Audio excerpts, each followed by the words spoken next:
Bien le bonjour, j'espère que tu vas bien. Alors, oui, il est important de se faire plaisir de temps en temps avec ton alimentation.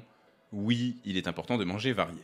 Non, comme je le répète très souvent, on n'est pas dans Star Wars. C'est-à-dire, il n'y a pas le bien d'un côté, le mal de l'autre. Il n'y a pas des bons aliments d'un côté et des mauvais de l'autre. Tout est une question de dosage. Mais je pense qu'il existe quand même certains aliments qu'il est bon de mettre de côté. Et aujourd'hui, je vais te donner une liste de 10 aliments que je ne mange plus du tout et que je te conseille de manger le plus rarement possible. À chaque fois, je vais t'expliquer pourquoi je mange plus cet aliment et je vais surtout te donner une alternative, c'est-à-dire par quoi le remplacer. Et on commence tout de suite. Le premier aliment que je te conseille de manger le moins souvent possible, ce sont les charcuteries industrielles. Alors bien sûr, comme beaucoup de charcuteries, ce sont des choses qui contiennent souvent du mauvais gras. Naturellement, une charcuterie, c'est un petit peu le principe, un pâté, une rillette. Mais en plus de ça, ils vont contenir un type de gras qu'on appelle les gras trans. Trans pour transformer, qui sont des graisses que l'on ne retrouve que dans les aliments d'origine industrielle. Ces graisses, ce sont les plus dangereuses pour ton organisme et ce sont celles qui ont le plus de risques, si consommées en excès, de déclencher des pathologies chroniques, telles que des petits problèmes cardiaques. En plus de ça, tu t'en rends pas forcément compte au goût, mais les charcuteries industrielles sont blindées de sucre. Pourquoi ça? Quand tu trempes ton carré de sucre dans ton café, tu vas te rendre compte que le café monte dans le sucre. On dit donc que le sucre attire l'eau, comme le sel. On appelle ça l'osmose ou la capillarité. Les aliments qui sont vendus dans les grandes surfaces sont vendus au kilo, au poids. Et donc, on va faire en sorte de mettre un maximum de sucre, mais aussi de sel, dans les charcuteries, et ensuite de faire en sorte de les tremper dans des bains, de manière à ce que ces charcuteries emprisonnent un maximum d'eau à l'intérieur. Pourquoi faire ça? Tu l'auras bien compris, plus d'eau, c'est plus de poids, et plus de poids, c'est un prix de vente beaucoup plus élevé. Autre problème des charcuteries industrielles, elles sont très riches en ce qu'on appelle des nitrates. Les nitrates, une fois que tu les manges, sont transformés en nitrites, puis en nitrosamine. Retiens pas du tout, ça, on s'en fout royalement. Ce qu'il faut que tu comprennes, c'est que les nitrates sont de puissants cancérigènes. Et des cancérigènes qui vont surtout s'attaquer à un organe où, crois-moi, tu veux pas avoir un cancer, l'estomac. Parce que ce sont des cancers qui généralement se soignent très très mal et qui ont des chances de rémission parfois assez basses. D'ailleurs, l'OMS, l'Organisation mondiale de la santé, a classé les nitrates comme de puissants cancérigènes à limiter le plus possible. En plus de ça, on va avoir un impact pro-inflammatoire à cause des charcuteries industrielles. Du coup, ton corps va globalement moins fonctionner, retiens que ça. Et du coup, ça peut aussi te donner du bide. Parce que si tu as des intestins qui sont inflammés, ils sont un tout petit peu gonflés. Mais comme tu as entre 5 et 7 mètres d'intestin, il suffit qu'ils soient un tout petit peu gonflés pour prendre énormément de place dans ton ventre. Si tu dois les remplacer, je vais te conseiller de les remplacer par des charcuteries de qualité que tu vas soit acheter chez ton boucher, soit chez ton charcutier, quitte à en manger moins et moins souvent. Ou sinon, tu peux aussi remplacer ça par n'importe quel aliment d'origine animale plus intéressant, des viandes, particulièrement des viandes blanches, du poisson ou des œufs. Deuxième aliment que je ne mange plus du tout, les chips. Alors les chips, pour moi, c'est le pire aliment sur Terre. Pourquoi? Parce que ça rassemble trop de sucre, trop de sel et trop de mauvais gras. Et c'est l'un des seuls aliments sur Terre qui a ce pouvoir magique d'être aussi mauvais pour notre santé finalement. Trop de gras, bien évidemment, tu t'en doutes, ce sont des aliments frits. Trop de sel, je vais pas te faire un dessin. Et trop de sucre, parce que finalement, la pomme de terre qui est utilisée pour fabriquer les chips, elle est tellement maltraitée, elle est tellement abîmée par tous les traitements industriels qu'elle n'a plus rien d'un sucre lent. C'est vraiment du sucre blanc, très très très mauvais, tu le sais, pour ton équilibre alimentaire et pour ta santé. Le problème, c'est que ton cerveau adore ce mélange sucre-sel-gras. C'est tellement rare dans la nature et ça mélange trois choses qui sont tellement addictives que finalement ton cerveau il va réclamer encore, encore et encore plus de chips. Et d'ailleurs, tu en as déjà fait l'expérience. Réponds-moi en commentaire par exemple, est-ce que dans ta vie tu as déjà mangé une seule chips? Non. Si tu en manges une, t'en manges 30. D'ailleurs, dans mon parcours scolaire, j'ai fait un master en ingénierie de la santé, spécialisé nutrition santé, et j'ai fait un peu de formulation. Mon objectif, c'était de devenir chercheur, et donc du coup, c'est-à-dire que j'ai créé des aliments un petit peu comme on le fait en laboratoire. Et j'ai aussi fait des analyses sensorielles, c'est-à-dire comment est-ce qu'on peut jouer, comment on peut transformer un aliment pour le rendre plus attirant. Et il faut que tu saches que les chips, elles sont créées spécialement pour te rendre complètement accro.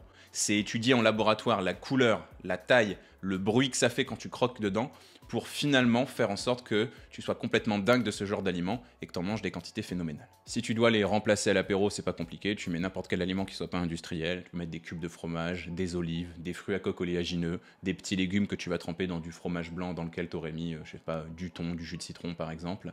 Tu vas pouvoir aussi consommer des brochettes de fruits, ça marche très très bien à l'apéritif. Troisième aliment que je ne consomme plus du tout, les sauces industrielles. Alors je te parle ici des mayonnaises industrielles, je te parle aussi des ketchup, mais je te parle aussi de toutes les sauces qui ont explosé dans les 10 dernières années, les sauces samouraï, les sauces algériennes, etc., que tu vas trouver en gros bidon, là, que ce soit chez ton kebab du coin ou dans les grandes surfaces. Bon, il n'y a pas trop de surprises, c'est du sucre, du gras et du sel, encore une fois tous ensemble, et aussi un sacré paquet d'additifs, notamment un additif qu'on va appeler le glutamate. C'est ce qui donne un petit peu ce côté sauce barbecue, ce côté braisé à parfois certaines des sauces que tu vas consommer. Et le glutamate, c'est encore une fois un puissant cancérigène, donc à le limiter le plus possible. Au niveau des alternatives, c'est vraiment pas compliqué, tu fais des sauces faites maison. Déjà, il n'y a aucun problème pour manger de la moutarde, mais à côté de ça, ce que tu peux faire, c'est te servir d'un fromage blanc comme une base, et là, tu te fais plaisir, tu mets un petit peu ce que tu veux à l'intérieur. Si tu veux quelque chose d'un petit peu relevé, tu vas pouvoir mettre de l'échalote, du piment et du curry.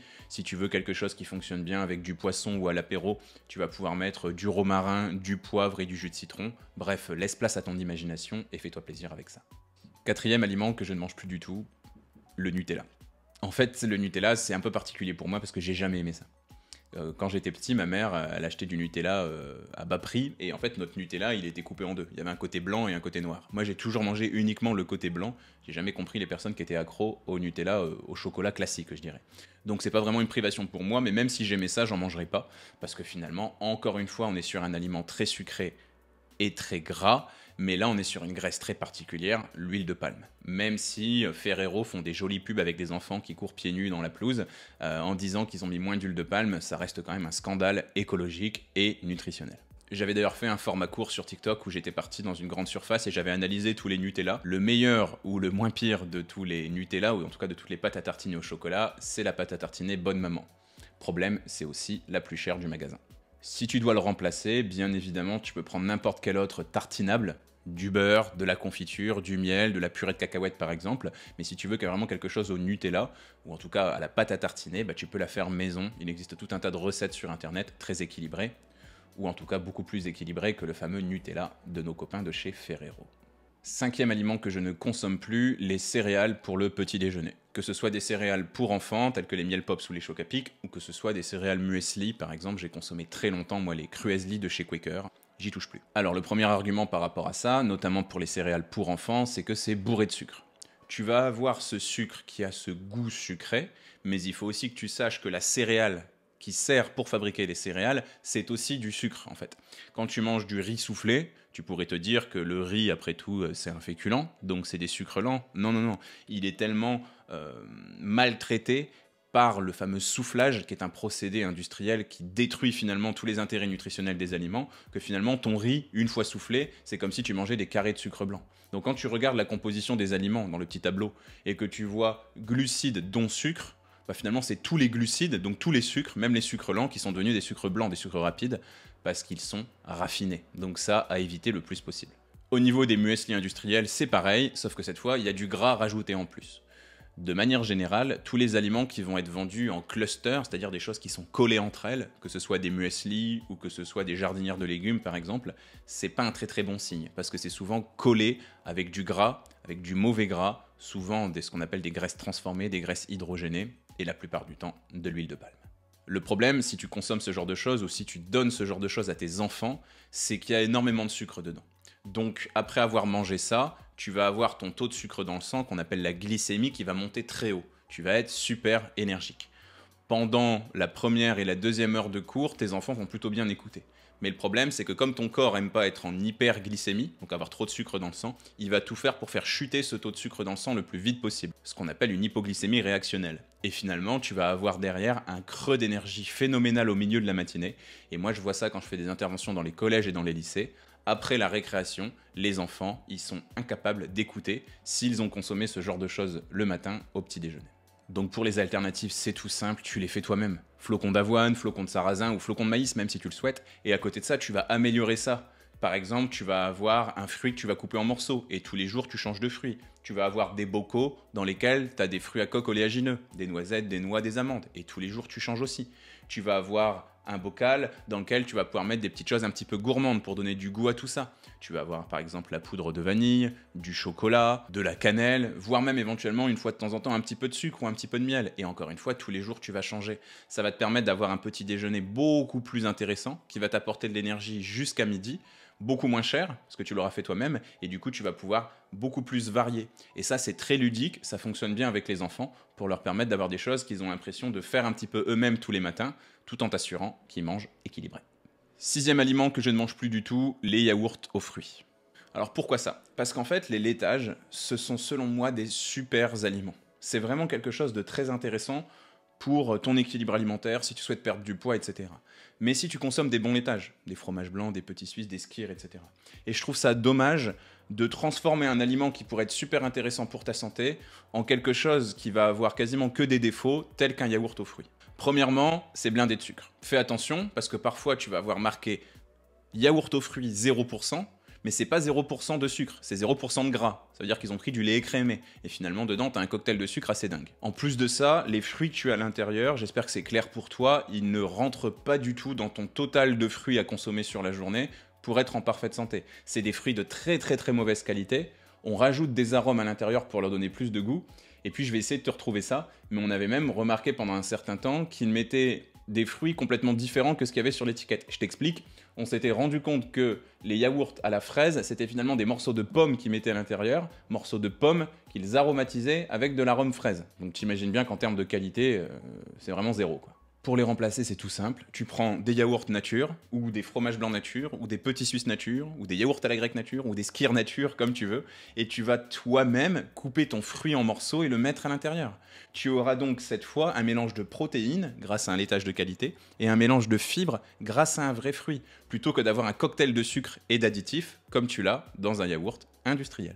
Autre aliment que je ne consomme plus du tout, les sodas et les boissons énergisantes, la Red Bull, etc. etc. Alors, moi j'ai une histoire un peu particulière avec les boissons énergisantes. À la fin de ma deuxième année d'études en nutrition, j'ai dû faire un espèce de petit exposé sur un aliment de mon choix. L'objectif, c'était d'analyser un aliment en profondeur pendant plusieurs semaines et ensuite d'aller présenter ça à un jury. J'ai choisi la Red Bull.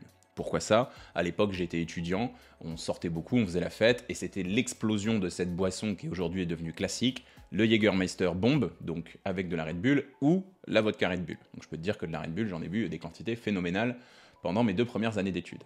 Le principe, il était assez simple. Je buvais une Red Bull de 375 ml une première fois, puis une autre au bout de 30 minutes, et puis une autre, encore une fois, au bout de 30 minutes. L'objectif, c'était de mimer un petit peu les consommations qu'on avait en soirée et en boîte de nuit à l'époque.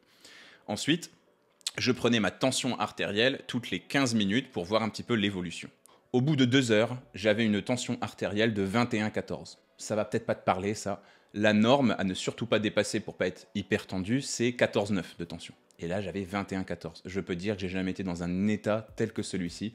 J'ai cru que je devenais complètement fou. Et pourtant, je n'ai bu que 3 Red Bull de taille moyenne, et il n'y avait pas l'alcool, l'excitation, la chaleur, la danse, voire le tabagisme qu'il peut y avoir dans les soirées étudiantes que je faisais à l'époque. Donc rends-toi compte à quel point on se flinguait la santé en consommant ce genre de trucs.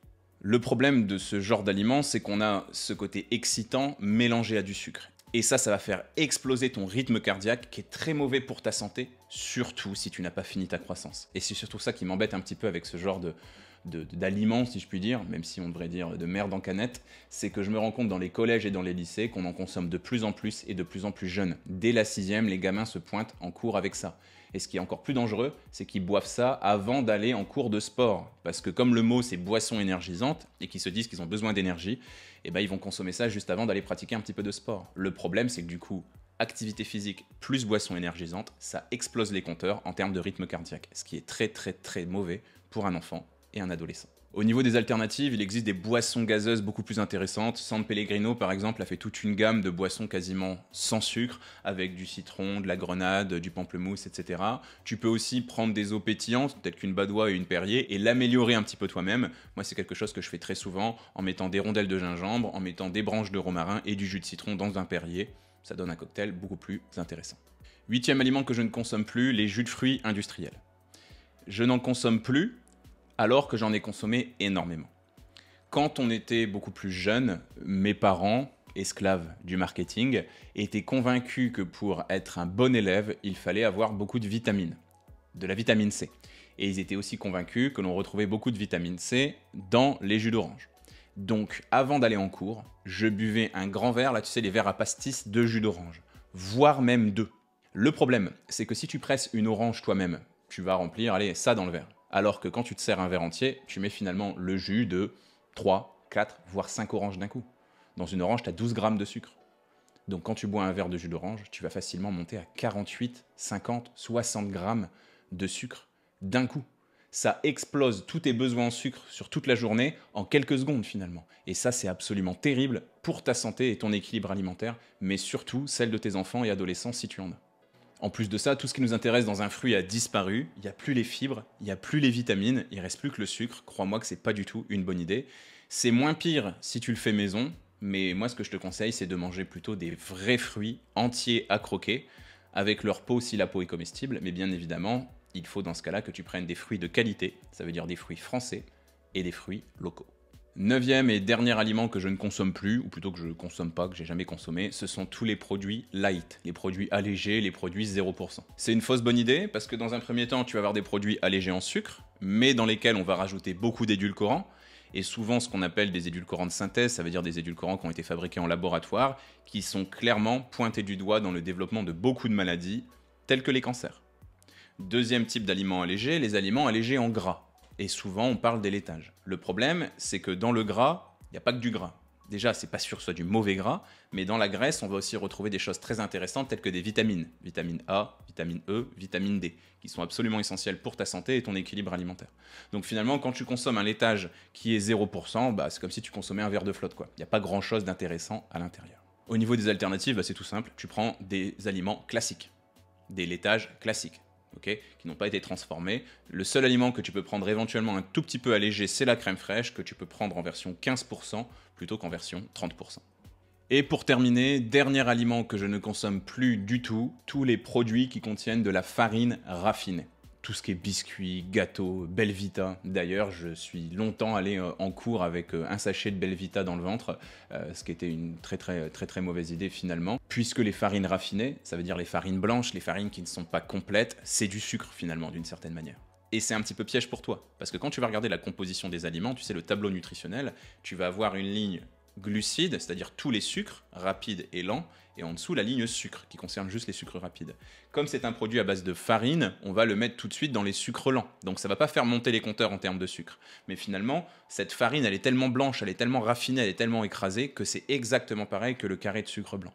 C'est exactement le même principe dans la purée mousseline. Dans la purée mousseline, tu vas dire, il n'y a pas de sucre, c'est de la pomme de terre. Ouais, mais la pomme de terre, elle a tellement été massacrée, triturée par tous les traitements industriels qu'au final, c'est du sucre. Et d'ailleurs, la purée mousseline, quand tu la verses, ça ressemble drôlement à du sucre, non? Pour les remplacer, c'est tout simple, tu prends des aliments complets.